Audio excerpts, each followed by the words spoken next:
Hello, my name is Steve Ganster, Managing Director of Technomic Asia, a market-based strategy consultancy based in Shanghai. I teamed with Karen Fierst of Karen Orr Consultants to author this new report on China's collision repair market in cooperation with Chris Mann and David Young from IBIS, the International Body Shop Industry Symposium. Thank you for joining me to review some highlights of this important market study, which was just released this February by Plenum Limited. You can find out more about this landmark program by going to www.ibisworldwide.com/reports. As you can see on the graph, China's light vehicle passenger market has been on quite a ride, showing dramatic growth in the last decade. This growth is now slowing appreciably and is expected to be less than double-digit over the coming 5 years. I would caution, however, that many pundits have continually underestimated growth in China's auto market, and with some 150 million middle-income urban consumers coming on stream over the next 10 years, the latent opportunity for auto purchases will remain very significant. The key now for aftermarket players is to look more closely within this growth to see who the winners and losers will be by both automaker and vehicle type. In 2011, for instance, we have witnessed a lot of disparity in sales success from those maintaining a high growth like BMW, Mercedes, and Shanghai General Motors versus some who have not fared so well, including a number of lower quality local Chinese automakers like BYD. As these new vehicle sales input into the aftermarket, the mix by automaker and vehicle type will have a huge impact on the scope and nature of opportunities for aftermarket parts and service suppliers. Here we highlight the size and growth of the light passenger vehicle park, which will outpace new vehicle sales, but also witness some slowdown from the rapid expansion over the last 5 to 10 years. We see annual growth of about 18% from 63 million vehicles in 2010 to over 145 million by 2015. Today, there are an estimated 375 sedan models on the road. About 100 of these models are no longer being sold. Clearly, fragmentation and lack of scale will remain a challenge for aftermarket players in the coming years. From a geographic perspective, the park is still concentrated along the eastern seaboard, from Beijing in the north, down through Shanghai in the center to Guangdong province in the south.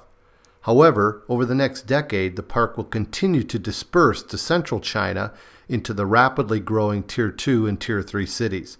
This change will necessitate that suppliers to the aftermarket have the reach to serve these emerging areas.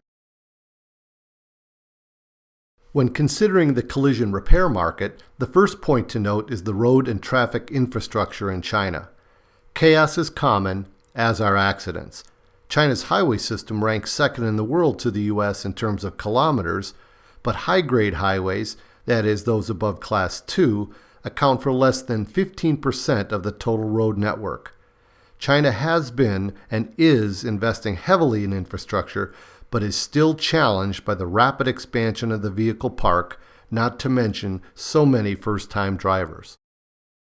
While the frequency of accidents is very high in China, the type of accident is definitely skewed to fender benders, comprising about 85% of all repairs. You will also note that the value of repairs is relatively low by international standards. Based on a complex formula of the number and type of accidents, repair value, and vehicle composition of the park, we estimate the collision repair for light passenger vehicles to total about renminbi 71 billion, or US dollars 11 billion. This equates to about $350 in repair value per vehicle in an accident across all vehicle and accident types. Mid-sized and higher-end sedans comprise the bulk of the collision repair market. One of the greatest challenges facing aftermarket participants is distribution, which, despite high market growth, or perhaps because of it, remains a mess and highly fragmented.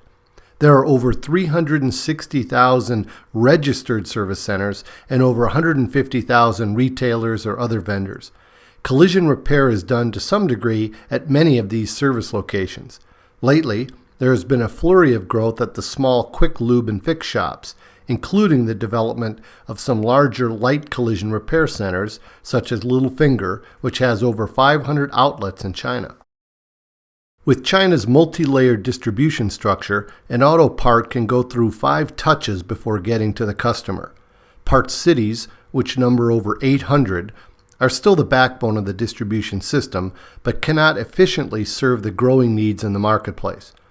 We anticipate some important changes over the next 5 years in this distribution structure, which will have strategic impact at all levels of the market. In general, collision repair facilities and equipment are not sophisticated in China. The pictures below reflect a VW 4S dealer body shop.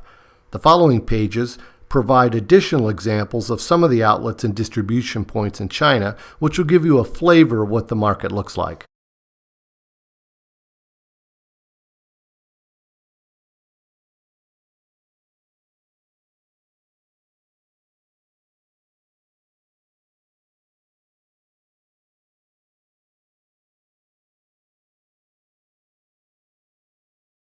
As we look ahead, the China light passenger vehicle market for collision repair is expected to reach over RMB 173 billion by 2015, averaging 19% per year growth from 2010.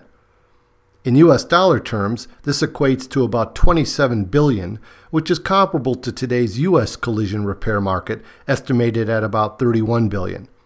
Versus China's strong growth, the U.S. market is projected to be flat or even